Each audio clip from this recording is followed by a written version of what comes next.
Welcome to What Would Sabrina Say? I'm Sabrina Dong, and I'm excited you're joining me today.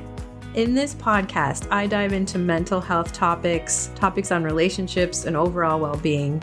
With over 20 years of experience as a licensed clinical social worker, I share insights and invite expert guests who are passionate about making a positive difference. I started this podcast because I was frustrated with the often misleading or recycled information in social media involving self-help and the mental health field.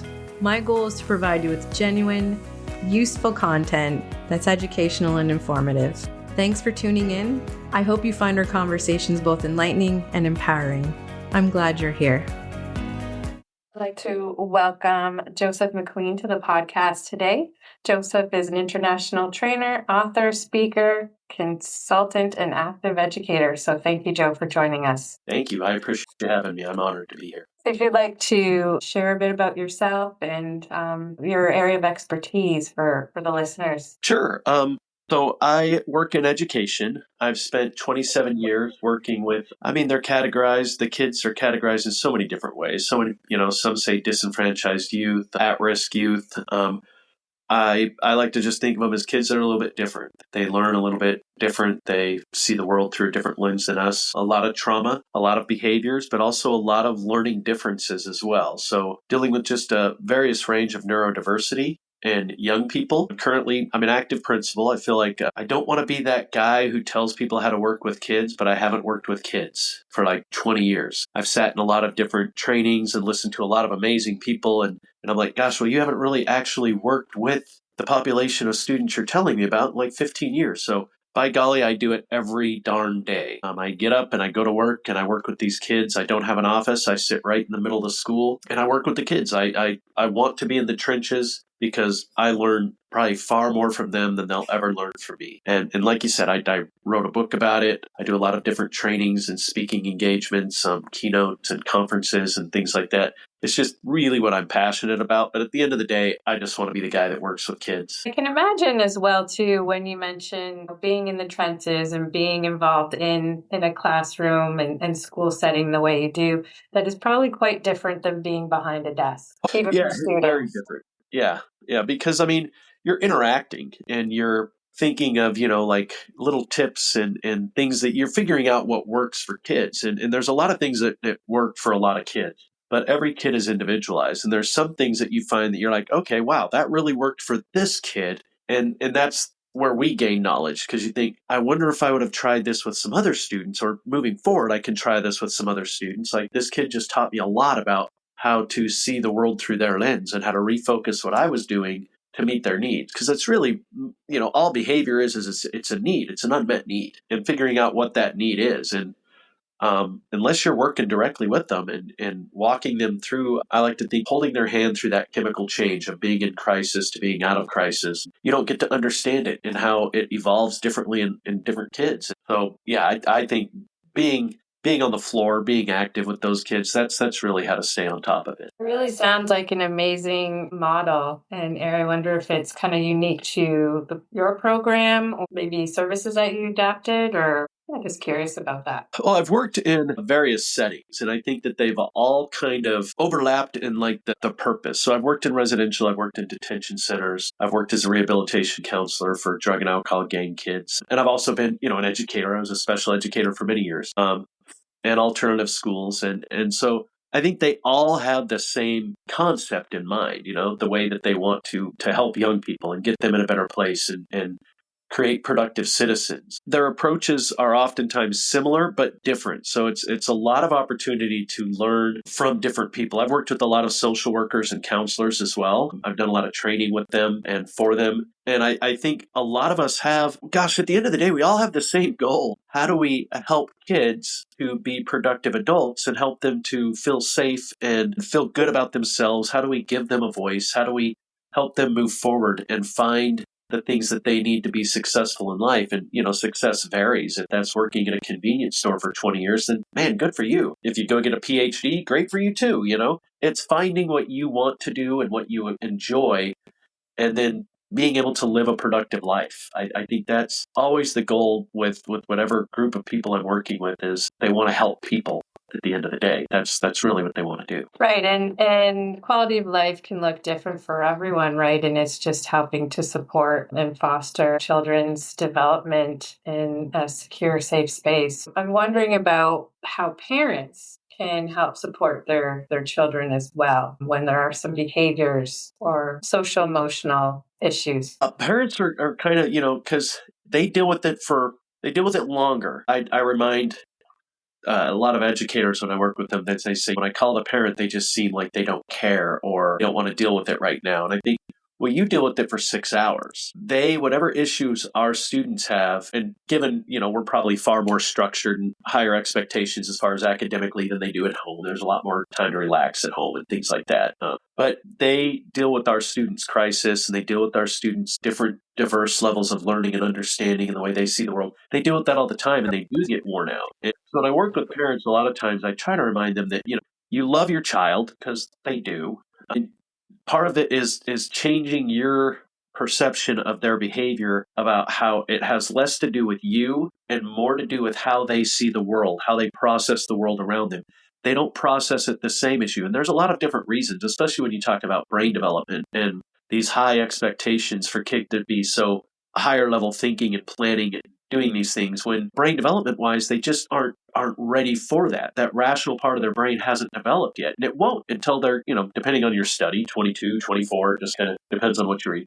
But our expectation is that they behave the way we think they should behave. And a lot of times that's because our lens is a little bit different, and we forget what it's like to see the world through their lens. Not that we excuse their behavior, we don't hold them accountable or things like that. But there's a therapeutic approach you can take. And a lot of that is, conversations and understanding them and having that time where everybody kind of checks out of everything except for the conversation happening, and teaching them how to communicate and understanding that they're not going to be the best communicators sometimes. They may not have the words. They may not have the process to explain what's going on, but being patient and just understanding that this is a struggle that they're having, and I'm lucky enough to be a part of, one of the people that can help them with that.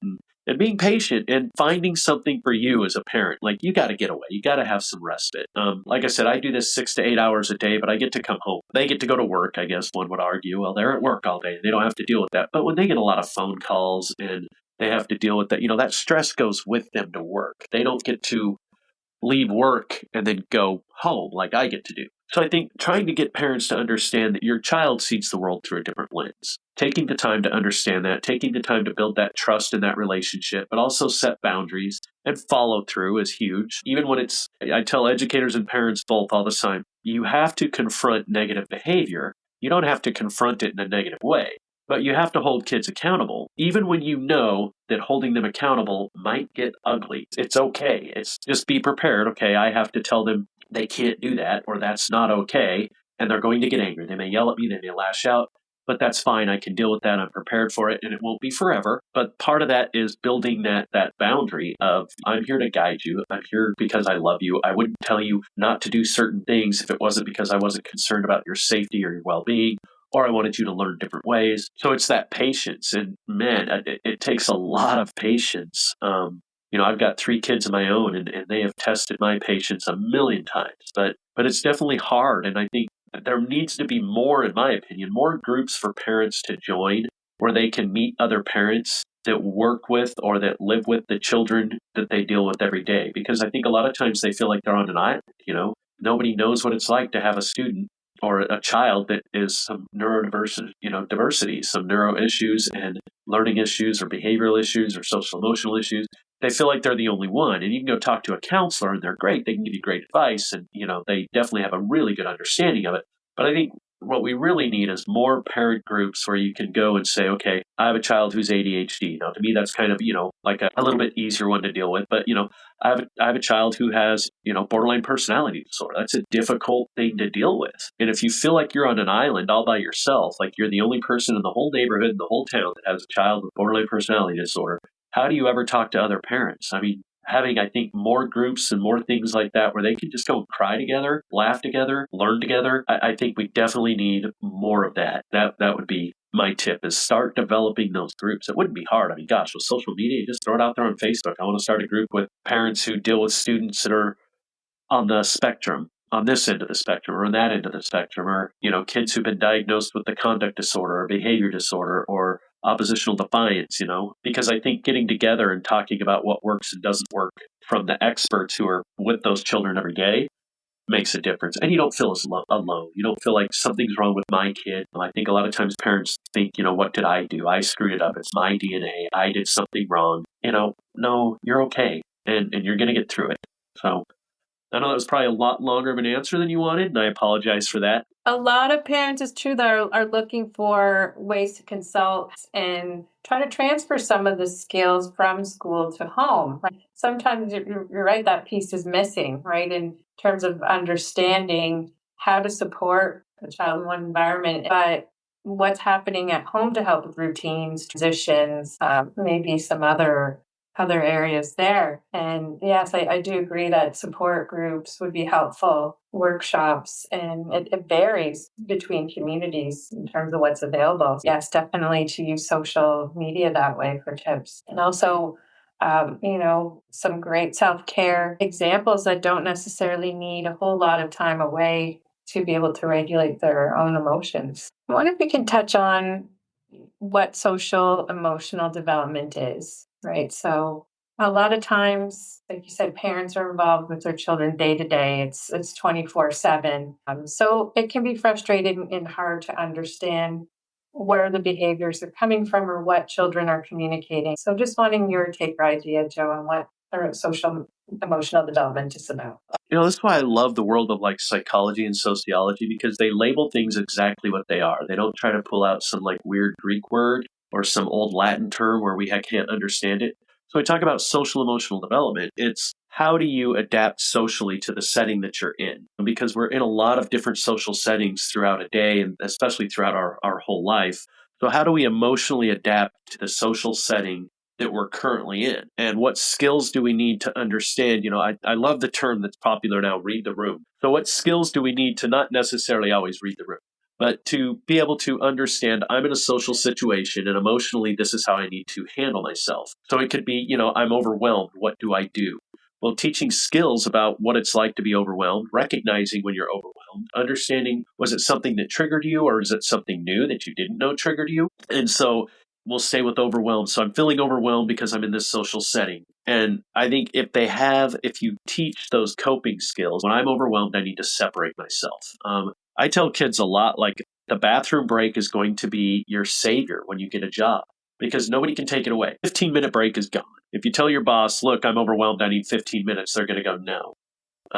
Figure it out, learn how to deal with it. But if you say, gosh, I really have to go to the bathroom, people are going to let you go to the bathroom. It's pretty odd for people to say, no, at this job, we don't allow bathroom breaks. But I said the bathroom, oddly enough, may become your sanctuary where you can go and get 10 minutes, close the door. It's a small space. It's usually quiet. People don't try to talk to you in there. And you can do some deep breathing, make a phone call, send a text, do whatever it is that, for your coping skill. And that's just like one example. So I think a lot of the social emotional development is teaching people how to deal with a variety of different social situations and how to respond to them in a way that's, one, emotionally acceptable. Because, if I'm overwhelmed and I start screaming and yelling, throwing chairs, I might get arrested or hurt by somebody else. Also, on the other end of that spectrum, if I sit down in a ball and curl up and start crying, that's going to be very socially awkward for the people around me. And people may not accept that in a loving, caring way as they should. You may not get the feedback that you need with a kind heart and a kind hand. So, learning to develop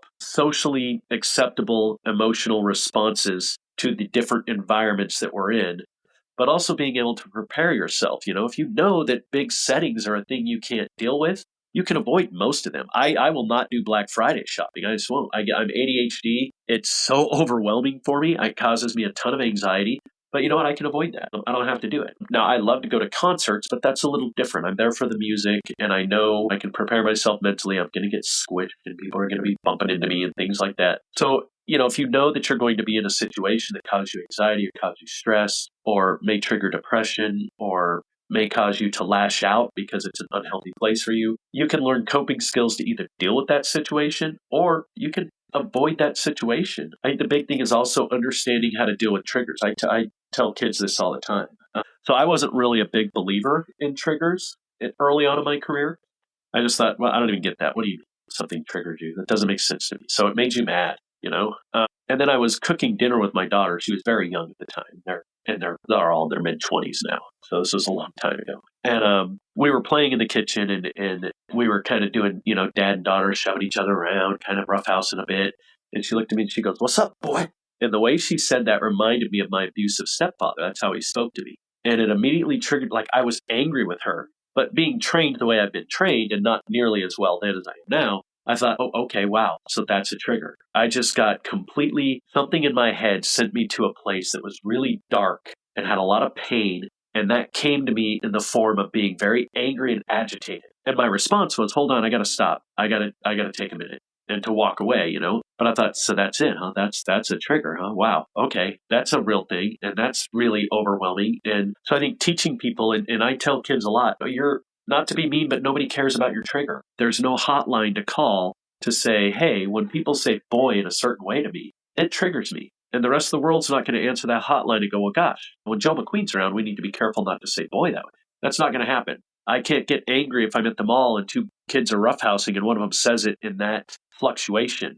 That's a me issue. It's not a them issue. So if I know those things, I can say, what do I do to teach myself how to cope with that things in that moment and how to move past that trigger? And it didn't happen quickly. I've got a kid that tested me last year. They don't know my story, but they loved to refer to me as boy, hey boy. And I thought, God, I'm getting good at this. Like, this doesn't even trigger me as much as it used to. It kind of annoys me now, but I don't have that same sort of trauma response that I used to because I've talked to people about it and I've worked on it. And for me, that's just evidence that if you learn how to deal with that and you can set yourself up and put yourself social emotionally in a place where you understand that, you can live a more productive life where you have a lot more control over things. Again, sorry, super long answer. No, thank you. Yes, it's about finding ways to cope and process and regulate emotions in our environment. And what you said is so important around we need to learn to self-regulate versus trying to manipulate that environment or avoid things. It's about adapting. Yeah, I agree. And I think that's the hard part. It takes a lot of work. And it's a lot of hard work, but the benefits far outweigh anything else. It's a life-changing work. I talk to kids about that all the time. It's okay to be angry. We get angry. It's a response. We get mad. It's what you do with your anger and how you process your anger. That's what makes a difference between getting in trouble or having negative consequences and being able to just move on. There's healthy ways to communicate, I'm mad. And a lot of times if you're mad, there's probably a good reason for it. And if it's a silly reason, that's silly to me and it doesn't matter. It's important to you and that's what matters. I think that's a really important message for parents to give their kids as well, too, that it matters to them or they feel understood or they matter. Sometimes in the wording or how behaviors are dealt with, it can give different messages. I have a whole long story, but I won't fill your time with it, about how if we don't meet kids where they are emotionally, if it's a big deal to you, it's a big deal to me, and we don't do it with a genuine response, if we come with a petty response like, oh my God, why are you so emotional over that? But if we can really kind of, even if we feel that way, like, you lost a paperclip, like there's a billion of them, but if we can take the time to stop and pause and say, oh my gosh, that must have been super important to you and do it genuinely, that opens the door for other things later in life because they feel like you take my feelings and emotions seriously. I don't have to be shy to share them with you because the first time you shut that down, that could close a door for years where they say, I just don't share any of my feelings or emotions about that person because they don't care. That may be a false interpretation. You do care. You just didn't care about that paperclip that day. But careful what doors you close because some of them, they're glued tight. You're going to have to break them down. They don't open easy. That's true. It's a really good point. It's just, taking that pause. And I found, in facilitating mindful parenting with parents, it's helpful to just help them pause, really notice the interaction and situation a bit more and being more responsive than maybe being reactive to that behavior or situation, being late, whatever it is, the stressors of day to day. I was wondering if you could talk about developmental trauma and understanding about trauma and working with children and why that's so important. I think understanding trauma is important. Understanding that trauma it's brain damage. It's, a part of your brain has been damaged. And I think one of the things I was telling my staff not that long ago was, he talked about, well, their parents don't hit them or hurt them. They just scream and yell at them. And I said, well, words leave deeper scars than hits, because those scars can be trauma. So can obviously beating a child can be traumatic as well. But so when you have a person that has trauma, anybody, and especially a little kid who's, again, we talk about brain development, and they don't have that rational part of their brain that's developed where they can kind of break things down and analyze things the way that an adult might. They find fear where there is no fear. They find anger where there shouldn't be anger. They respond to things very defensively or very offensively when there's no need to respond at that level. But what has happened is something has affected their brain. Trauma has affected their brain in a way that it's rewired them to always do the extreme thing to stay safe. So they respond in a way that's keeping them safe. And that response is however they process safe. If that means lashing out or running away, we always talk about, fight or flight or fawn. Those are the things. How do they respond? And if we don't understand that trauma is there, and we don't work with them in a way that we are patient and therapeutic, and I mean therapeutic by that our response is a response that's well thought out. We respond. So if we react, we just immediately knee-jerk sort of whatever's on the top of our head. That can trigger more trauma. If we respond, we take a minute, like you had said, you worded it beautifully, to just pause and say, okay, hold on, what's going on? This seems like a big response to a small thing. There's got to be some more going on here. And I think developmentally, if nobody teaches a kid who's been traumatized at a young age, and you can be traumatized in the womb, if we don't recognize that, I think with anything in the world, early intervention is always the best. But if we don't recognize that trauma, or if somebody doesn't, because not everybody's trained to do that, but if somebody doesn't recognize that and then start working with the people around them to start teaching them all these skills that we've talked about, that trauma is just going to continue to affect their life in such a massive way. Now, it'll always affect their life. It's not ever going to go away. You can't cure it, but the symptoms can be treated in a way that, it's not nearly as present. It doesn't present itself in the same way that it did early on. So I think we look at kids developmentally and how can they communicate? How can they share that? And some kids verbally, they can't. I worked with a kid who was nonverbal. Well, he was verbal, but communicative-wise, he could communicate verbally, but his words were limited. The ways he could communicate were pretty limited. But he was a bigger kid. And he had some early on trauma. And he was also, diagnosed with autism. And the teachers I came in to work with were trying to figure out, how come when he's overwhelmed, he starts screaming his own name and screaming, stop it. He'll hit himself and he'll hit the teachers and he'll say, don't do that. Don't do that. Knock it off.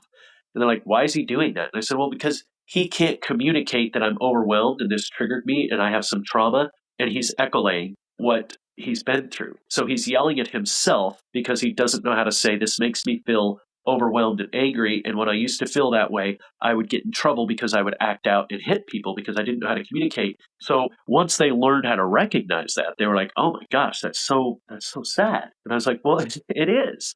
It's a terrifying thing for this young kid. But now that you understand it, you can approach it differently and you can take a more therapeutic means of things. And you can also observe and gather data into what is it that triggers it? When does this happen? Is it a certain part of day? Is it, the class is too loud or too quiet or too bright or too dark or, but now that you've got that little nugget, you can start digging in a lot deeper. And as he develops with you, because he'll be with you for quite a while, you can start teaching him new coping skills and new ways to deal with that.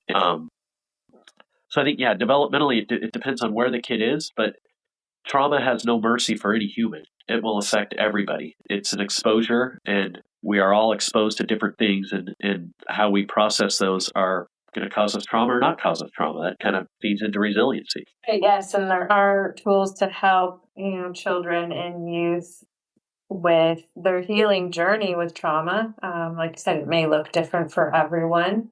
It doesn't just go away, but it helps to give tools to be manageable. And sometimes it helps people even just by understanding why they do what they do, or even parents or others as well, right? It may take extra time to observe, to explore, to learn about what these behaviors are telling us or to gather information, but it's so worth it. And it really benefits the student. Yeah, I agree. Wondering back to talking about parents, and what are some of the ways that they can feel supported to address the behaviors? We sort of talked about it'd be great if there's any sort of workshops or support groups or, services that they can attend. But what are some other ways that parents can help support children's social emotional development? I think really taking time to pause and observe the child. Like I said, every behavior has a purpose. There's a purpose behind it.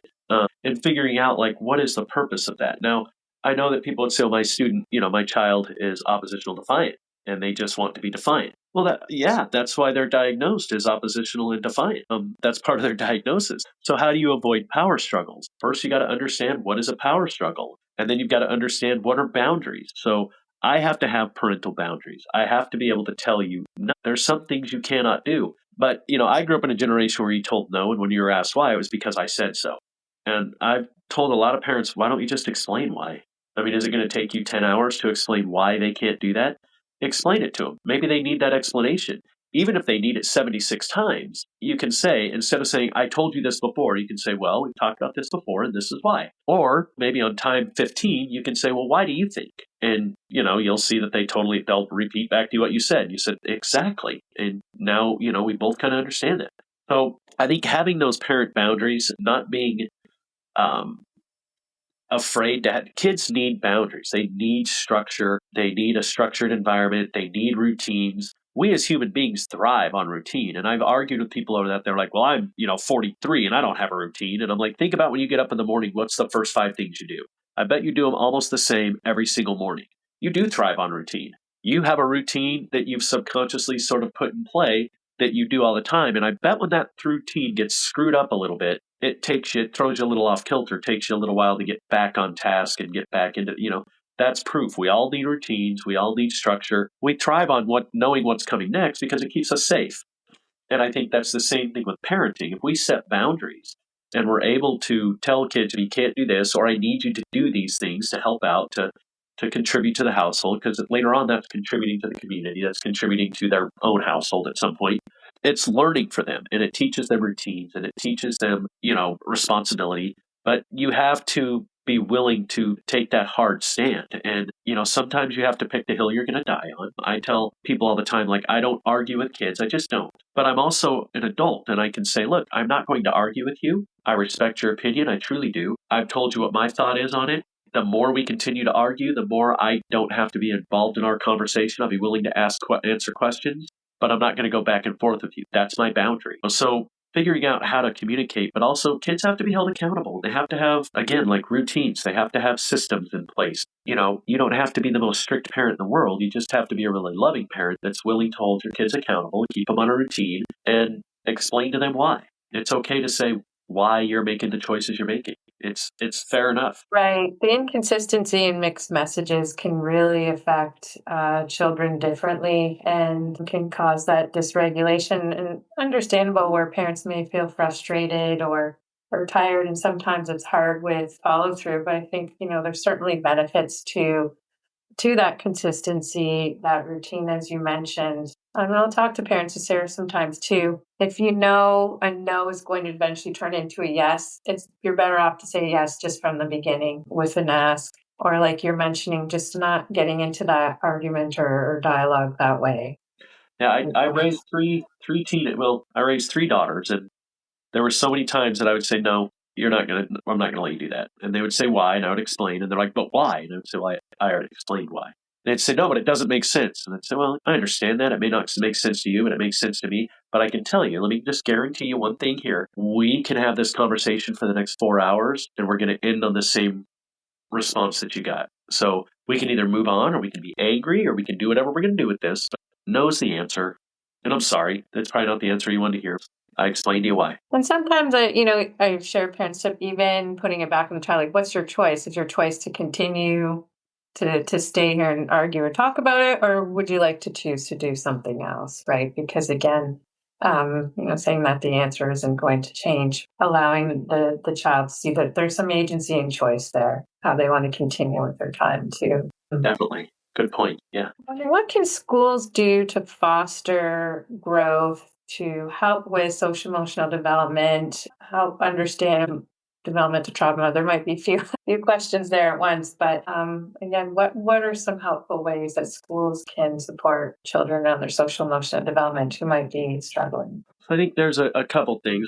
I like when schools say we're all trauma informed. And I say, well, that's great. Because do you have a therapeutic approach though? Because I can watch a YouTube video and be trauma informed. Now I'm informed of what trauma is and what it looks like. That's fantastic. I have a general knowledge of how rocket fuel works, but that doesn't mean I get to go build rockets. So I think really diving deep into, now that you are trauma informed, that's fantastic, but are you trauma aware? Are you dealing with students in a therapeutic way? Are you, being that solid object? Are you being patient? Are you being approachable? Are you watching for things that might trigger them that they may not know triggered them? Are you really being consistent in your observations to say what affects or changes their behavior, but also what makes them really happy and what makes them thrive, because that's a good thing to know too. So I think it's kind of a badge now that, schools will attach to like the wall. We are a trauma-informed school. That's fantastic. But are you a therapeutic school? Do you take a therapeutic approach to dealing with students all the time? Are your teachers taught how to deal with kids with trauma, how to work with kids when they're having a traumatic episode, how to deal with kids when they're in crisis? Because a lot of times a traumatic episode leads to crisis. Are they informed in how to do that in a way that kids thrive? Are they focusing on building relationships? Are they good at dealing with the kids that they don't want to deal with, but dealing with them in a way that that kid would never know? They still see you as that solid person, as that good person, because you have that consistency across the board. So I think trauma informed, that would be my thing, is don't just say you're trauma informed. Be proactive and aware and deal with kids therapeutically. And then I think social emotional learning, there's a ton of curriculum on it, but I tell people all the time, SEL is not a curriculum. There's a lot of curriculum out there that's fantastic that teaches SEL, but SEL a lot of times is in the moment learning. A student is struggling emotionally or they're struggling in a social setting. What a great opportunity to do a little SEL. I love SEL curriculum. We have it in our school. We teach it, various times throughout the day. And I used to have an SEL classroom that was dedicated to nothing but doing SEL with all the kids because it's healthy to have. But people get caught up in they already had SEL today. That's their third period. Right. It's about continuous learning and applying it throughout the day. Yeah, and finding those opportunities like, oh, wow, this is a great opportunity to work with them on this. What a great social emotional learning opportunity. I mean, as educators, they do that anyways, right? Don't they always say it was a teachable moment? Well, yeah, probably an SEL teachable moment. Coaches do it, parents do it, mentors do it, bosses do it. We all do SEL teachable moments. We just don't label it that way. So I think stop trying to box it in when it can't be boxed in. It's an everywhere all the time thing, not, just a curriculum. The curriculums are fantastic. Again, I love them. I've got like 3 or 4 that I've used over the years that are just phenomenal. But it's more than that. Right. It's rewiring the brain. It's practicing, continuously apply those tools wherever you can and have those moments versus expecting, I think, maybe students to just do it after a lesson for the day, perhaps. Yeah, I mean, anything that we turn into curriculum immediately, especially as kids get older, becomes lame. No matter what we do, if it's a class, it's kind of dumb. So doing social emotional learning, I noticed, especially like our middle school kids, like, this is lame, trying to talk about our feelings. And I thought, how many times you guys talk about your feelings a day? Now that we're doing it in a setting where we're doing some work on it, really recognizing it, learning the verbiage and all the different vocabulary things that will benefit you greatly later. Yeah, you turned it into like, this is like math. It's not like math, but using it outside of that moment is what's important. Right. And talking about teachers and staff supporting children during these social emotional learning opportunities, what are ways that staff can regulate themselves, and why do you think that's so important to do in those moments? Oh, that's the hardest part, I think, about working with young people is having adult self-regulation. Because we have feelings too. Some of the things that are said to me are incredibly hurtful and hateful. I think it's learning how to compartmentalize those things and understanding that this is you lashing out. It's not about me, it's about you. But there's still a lot of stress. So I tell people, you have to find a thing outside of work. And if your thing is like drinking or smoking weed, you need to find a different thing. You need to find like a healthy thing. And I'm not telling everybody that they have to go do yoga or run 5 miles or do 50 push-ups. If reading is your thing, it's your thing. If sitting on your couch watching Netflix is what checks you out, man, then check out that way. Find the thing that brings you to a place where you just check out. You just forgot about work. You forgot about all those things. You are in your own little world for a little while. That's what you need. You need healthy separation. And you have to find some sort of ability to do that. But you also have to lean on others. There's a lot of bonding, and I I love the term now is trauma bonding between adults who work with kids that are really hard, or even parents that work with kids that are very difficult. Find another parent that does that. You have to find somebody to bond with, somebody to lean on, a good communicator. It's okay to vent, find a healthy place to vent. I think all those things that we're teaching kids to do, we have to do too. It's not just for them. We have to be able to apply a lot of the social emotional skills that we're trying to instill in the kids into ourselves as well. We give all this great advice and then we don't follow it. But yeah, in order to stay in this field, I tell you, 27 years is a long time to be in this field.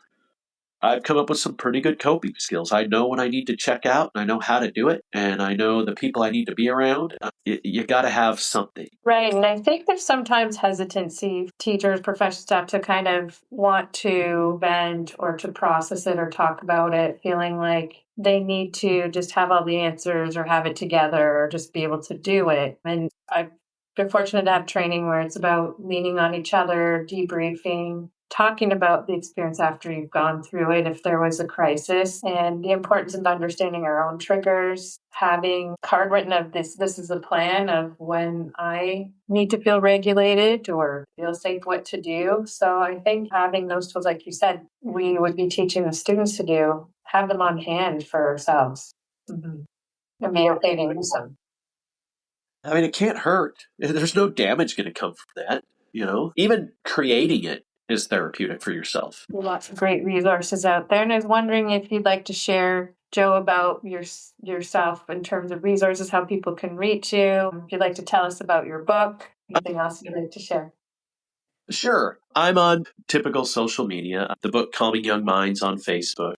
I also have Joe McQueen on Facebook. If you're bored, you can reach out to me that way. I have a website, but my book's available on Amazon, and it's about working with kids, and it's really written for really anybody that works with kids, parents, social workers, counselors, educators, administrators. If you work with kids, it's probably police officers. I talk a lot about how I think we need to do more de-escalation techniques and understanding trauma techniques with people who are in law enforcement, because their world it's hard, and it's hard to go to a job where most of the people you deal with every day don't like you. So I would advise my book because, well, I wrote it. That's just, I'm going to shamelessly plug myself, but there's a lot of great books out there. There's a ton of amazing people that have put out some amazing work. Yeah, the book's called Calming Young Minds by Joe McQueen. I just marked it down, so it should be a pretty cheap buy, and it's a quick read. I tried to write it in a way that makes it really understandable. I collaborated with a psychiatrist and a therapist when I was writing it,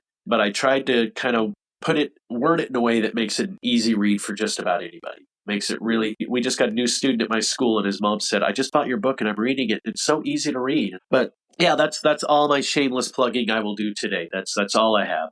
I'm probably terrible at marketing and all that good stuff, but sure. I do trainings if somebody wants to call me to do a keynote or come out and do a training for them or speak at a seminar or speak at a conference. I love doing that. That's so exciting to meet people of like minds and hang out with them, especially afterwards. I'm never a big fan of people who are keynote speakers and they come in and they keynote and they run away like I can't interact with the people. Yes, you can. Go sit with them. Go eat with them. Go hang out with them. You're just the guy that talked for 60 minutes. They're the people that are out there doing this every day. Like, hang out with them. Right, to knowledge share. And it's just the energy. It's really exciting to attend presentations, conferences, and to be with people, knowledge share, who are in the same profession. And I find it exciting and refreshing when I go. And your book, too, sounds like it's practical, and that's what parents look for people in school settings or even mental health professionals when they're looking to apply. So thank you for sharing. Thank you, me. And you're welcome back anytime. It was a pleasure to speak to you, Joe, about, again, your knowledge around helping children, especially social, emotional development and nurture their emotional growth within a school setting, and a lot of the creative ways and supportive ways that teachers can be involved in and staff at the schools. So thank you so much for joining. Thank you. I appreciate you having me. Interested in becoming a guest or sharing a topic idea? Reach out to sabrinapsychotherapy.com.